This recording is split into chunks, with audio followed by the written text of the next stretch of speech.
Tribunnews 2 Dinas di Ambon ini digeledah, KPK temukan bukti catatan dugaan penentuan nilai fee proyek. Sejumlah barang bukti kembali ditemukan Komisi Pemberantasan Korupsi KPK RI terkait kasus suap dan gratifikasi Wali Kota Ambon Richard Lohenapesi. Barang bukti tersebut berupa dokumen terkait berbagai usulan dan persetujuan izin proyek, disertai catatan dugaan penentuan nilai fee proyek.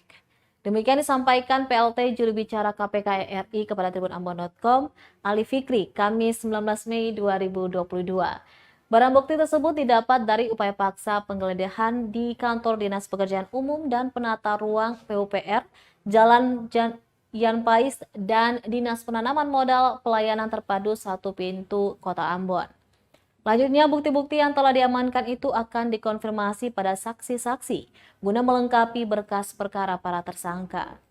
Sebelumnya, KPK RI telah menetapkan Wali Kota Ambon, Richard Lohenapesi, sebagai tersangka kasus dugaan tindak pidana korupsi, pemberian hadiah atau janji terkait persetujuan izin prinsip pembangunan cabang retail tahun 2020 di Kota Ambon dan penerimaan gratifikasi. Lohenapesi ditetapkan sebagai tersangka bersama dengan staf tata usaha pimpinan pemerintah Kota Ambon, Andrew Erin Hehanussa, dan pegawai Alfamidi Amrin.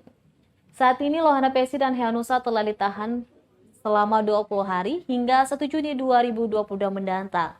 Sementara tersangka Amri tidak ditahan usai diperiksa KPK pada Selasa 17 Mei 2022 lalu.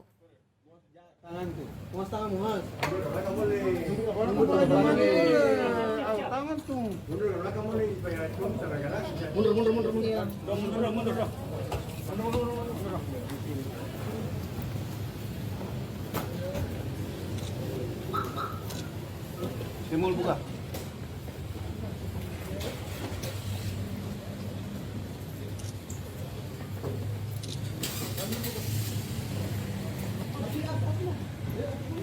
Terima kasih sudah nonton. Jangan lupa like, subscribe, dan share ya.